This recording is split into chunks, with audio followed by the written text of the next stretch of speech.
هیچ کس نفهمید چرا هر روز.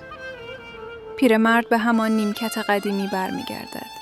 همان نیمکت کنار دریاچه، جایی که سالها پیش کنار او می نشست.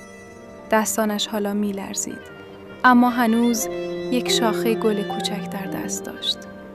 مردم فقط از کنارش عبور می کردند، بدون اینکه بدانند او هنوز با کسی حرف می زند. با خاطره‌ای که هرگز ترکش نکرد.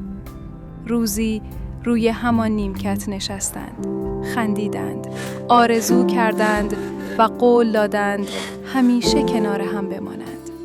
اما زندگی همیشه به قولها وفادار نمی ماند. سالها گذشت، او رفت.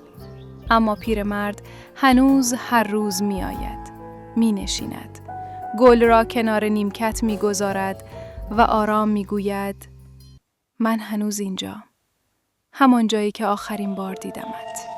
و در سکوت باد آرام از میان درختها عبور می کند، گویی پاسخش را با خود می آورد.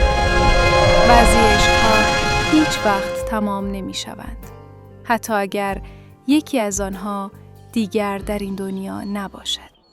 هر پایان آغاز یک سفر تازه است. ممنون که همراه من بودی. اگر دلت می‌خواهد قصه های بعدی را از دست ندهی، کانال را دنبال کن تا با هم به دنیای بعدی قدم بگذاریم.